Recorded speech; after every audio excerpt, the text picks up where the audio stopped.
and gentlemen, the President of the United States.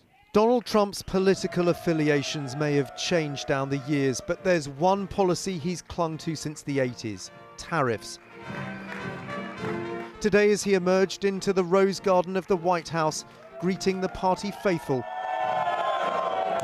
this was his chance to implement the biggest disruption to global trade for a generation.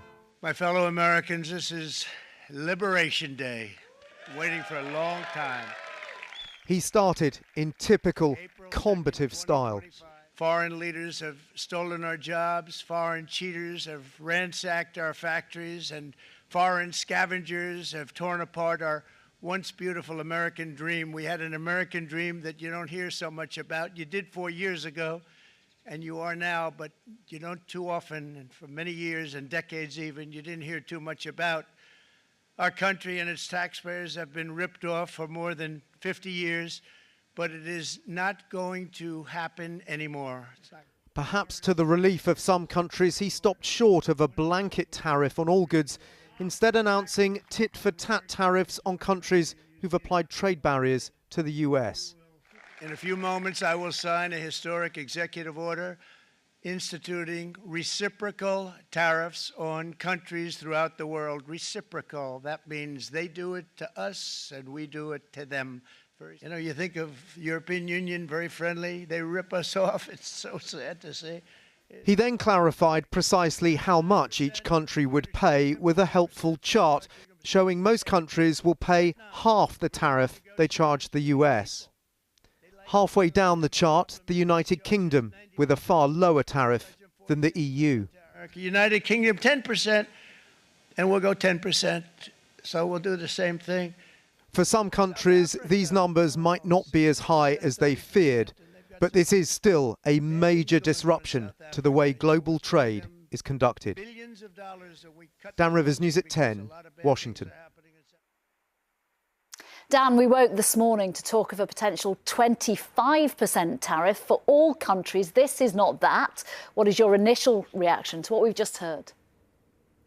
Yeah, well, I mean, I think some countries will be quietly relieved. I mean, first of all, just the theatre of the whole thing with the chart. And I mean, it's classic Donald Trump, wasn't it, in every sense, keeping everyone hanging on his every word. But look, I mean, this is the kind of upper end, I think, of what the EU were fearing. They'll be facing a 20% tariff.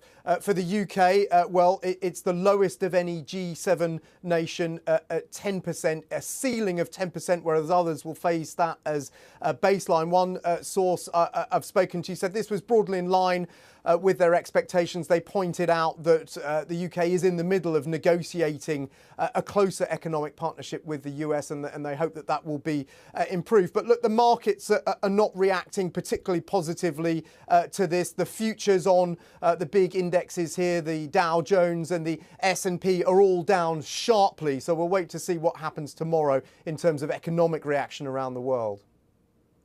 Dan, thank you very much. The British car industry already knew 25% tariffs were coming on exports to the United States.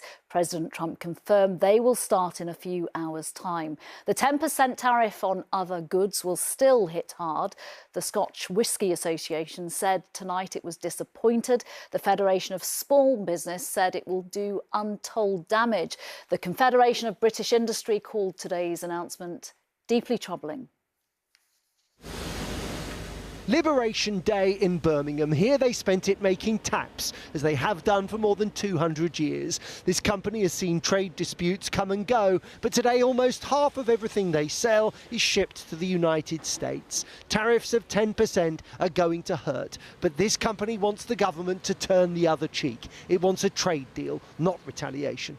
The government's going about it the right way, not having a knee-jerk reaction, waiting to see what happens from in terms of the detail, and not reacting too quickly. I think if there's a competitive advantage to be had there, it's worth waiting for.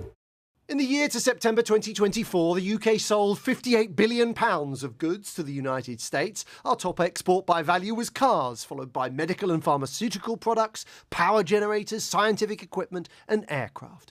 But last year, the US sold £7 billion more of goods to us than we sold to them. That's a trade surplus. And it's deficits that upset Donald Trump. The US ran huge deficits in goods trade with Canada, Germany, Mexico, the European Union and China. First, it was 25% on British steel and aluminium, then 25% on our cars. Now, everything else made in Britain will be hit with a 10% tax on arrival in the United States.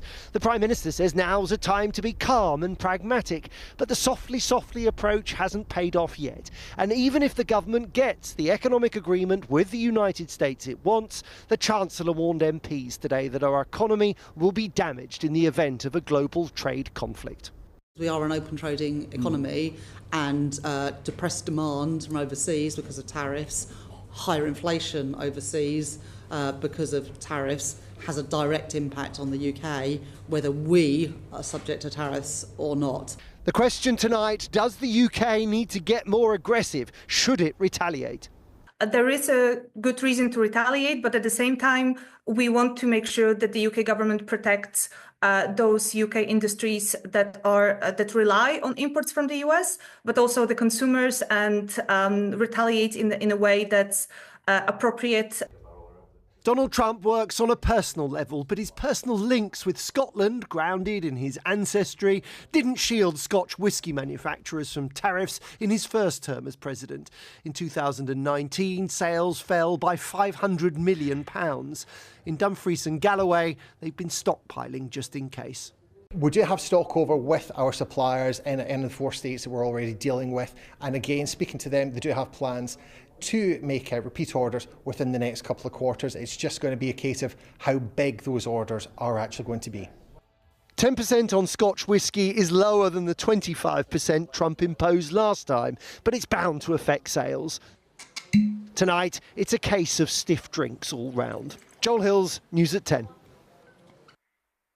Let's go to Robert, who is on the set of his Peston programme, coming up live next. Robert, the UK, now we know, will pay 10%. The government has just reacted. What have they said? Well, I've been talking to ministers and officials, and I have to say there's an overwhelming sense of relief that the tariff on the UK is the 10% minimum. As you've just heard, EU paying double that, China and Japan a lot more.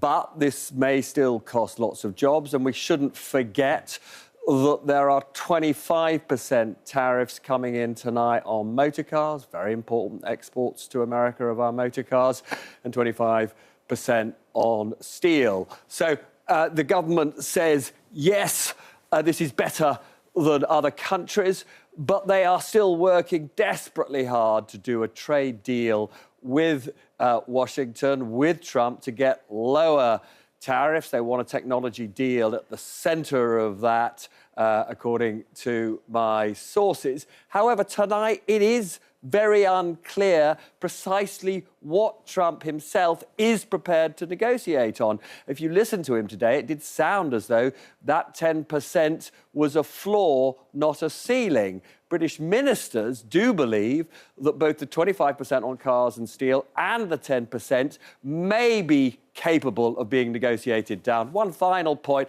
of course, deep anxiety about the impact on global growth and global inflation here. As the Chancellor said today, we are a very open economy. The world will be poorer as a result of what has been announced today, and that means the UK will be poorer.